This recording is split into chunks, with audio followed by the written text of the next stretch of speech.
All right, well, good morning, 8th graders. Today we are focusing on adding polynomials as we're kind of moving on from the regular curriculum, getting into some algebra sorts of things. Our focus today is on adding polynomials. First set of directions say circle the terms in each group that can be added. Well, this is where we're talking about something called like terms, and we'll have this in your notes in class later on. But like terms have the same variable and they have the same exponent.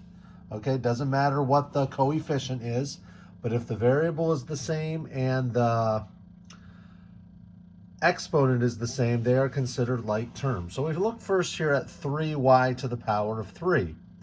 Okay, well, that would be a like term with 4y to the power of 3. So they could be combined. So we're going to go ahead and circle them because they both have a y to the power of 3. Now, I also see that we have y to the power of 3 here, which means that they can be combined. All right? And in your assignment today, you're going to have some addition problems where you're going to have to combine some things. But then I look at these two, y to the power of 2 and 3y to the power of 2, and while they can't be combined with y to the power of 3, they can be combined with each other, which means they would need to be circled because they can be combined. All right, let's look at the next one.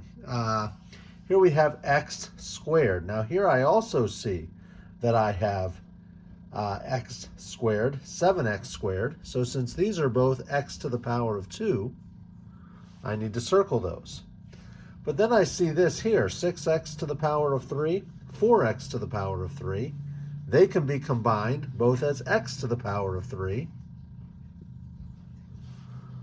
And we want those to be circled. All right? So my next one here, number 3, 8y to the power of 3, 8y to the power of 4, 7y to the power of 3, 5y to the power of 4, 4y to the power of 3, y to the power of 4. So I'm looking at these and I'm thinking, well, okay, I'm seeing that 8y to the power of 4 can be combined with 5y to the power of 4, which can be combined with y to the power of 4. So those three can all be combined and consolidated. But then I see 4y cubed, 7y cubed. They're both y cubed, so they can be combined. Not with y to the power of 4. They can just be combined with each other. Okay? Now I look at this last one. I've got 5y to the power of 2, 8y to the power of 4, 5y to the power of 3, 8x to the power of 4, 7x to the power of 3. Well, I'm looking here at 5y to the power of 2. There's nothing else here that's y to the power of 2. I have y to the power of 4. There's nothing else that's y to the power of 4. I've got y to the power of 3. There's nothing else that's y to the power of 3. There's x to the power of 3, but it has to be y to the power of 3. Like terms have to have the same variable and the same exponent. 8x to the power of 4. All right, these both have 8s. That doesn't matter. Coefficient doesn't matter. Even though they both have 4, that's an x, that's a y. They've got to have the same variable. And then 7x to the power of 3 can't be combined with anything else. There's nothing else that's x to the power of 3. There's other things that are 3. There's other things that are x, but there's nothing else that's x to the power of 3.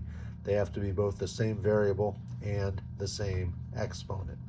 So in this particular row, nothing would be circled. So part of your assignment today is going to be looking at a list of terms. This is what we call terms. Each of these is its own number, referred to as a term, and deciding which ones are like terms. All right, and then circling the ones that can be combined with other things.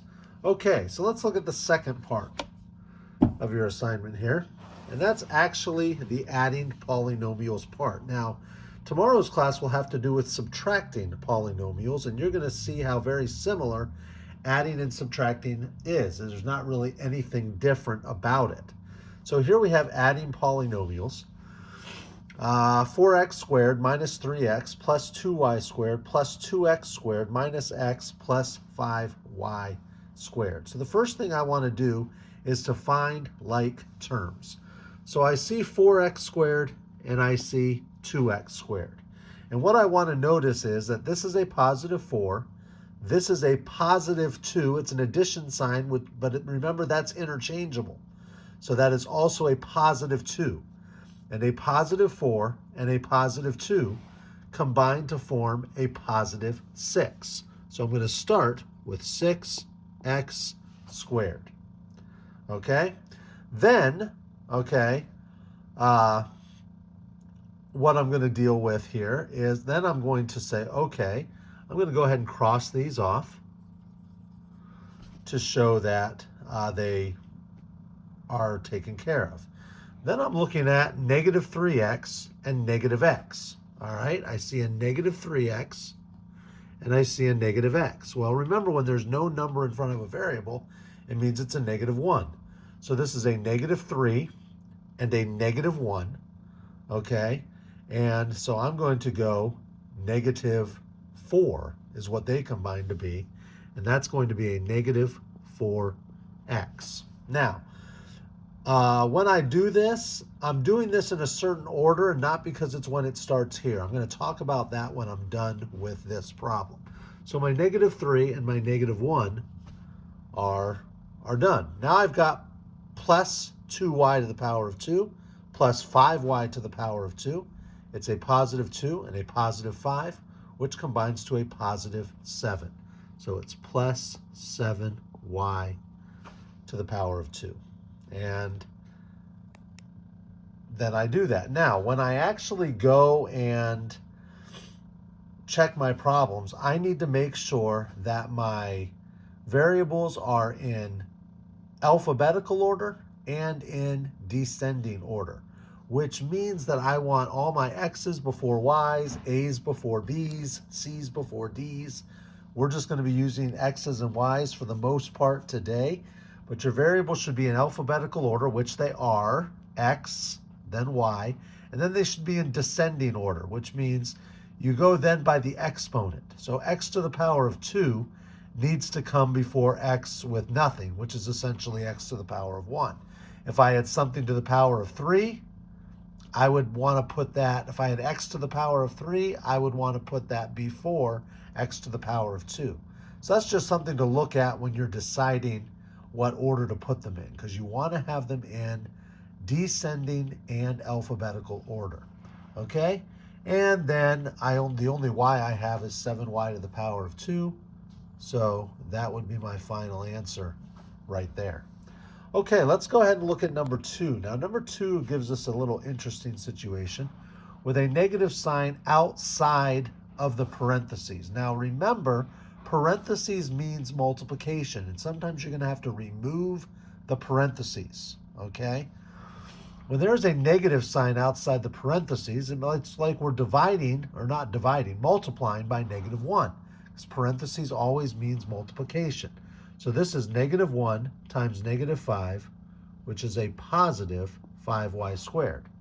But then it's a negative 1 times a positive 3, which is a negative 3x squared. Essentially, if you have a negative sign out here, the signs are going to change. The negatives are going to become positives. The positives are going to become negatives.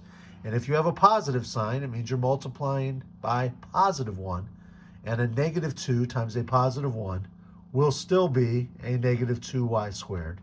And a negative x squared times a positive 1 will still be a negative x squared. All right?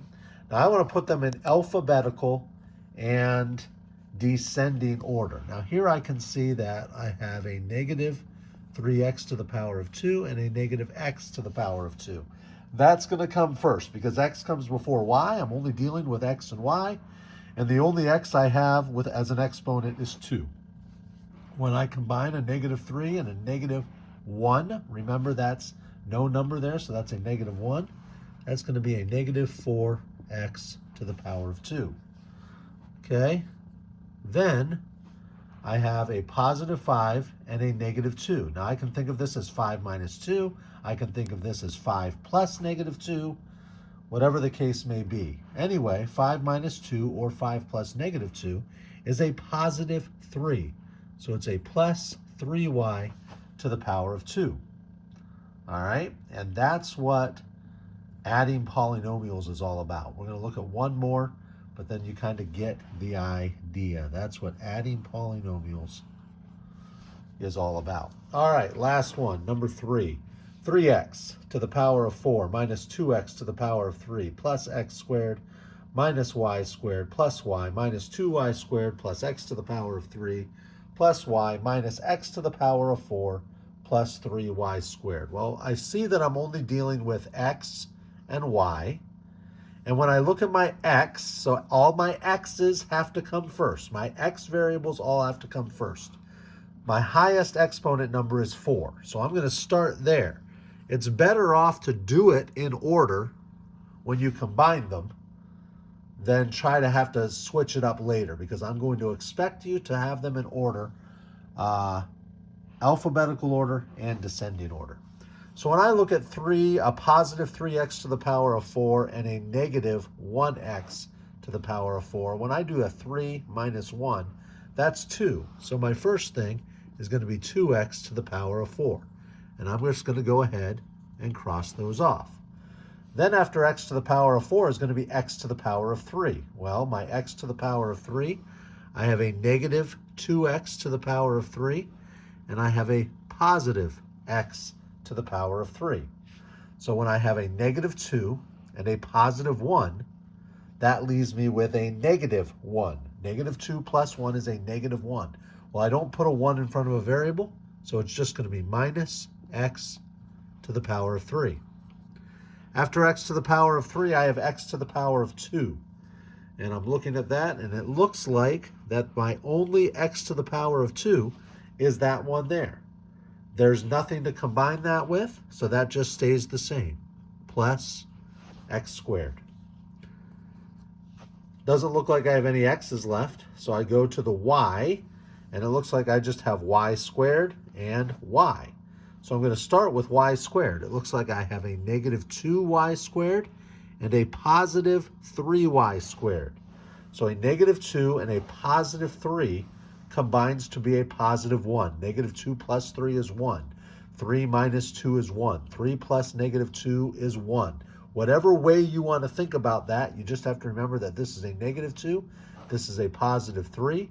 It's just going to be positive 1. I don't put a 1 in front of a variable, so it's plus y squared.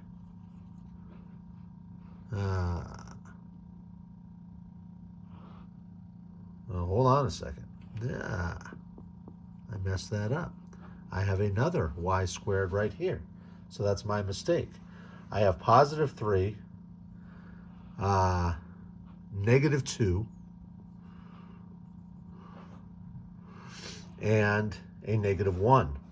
So that's my mistake. You always want to look for that. You also have that negative y squared right there.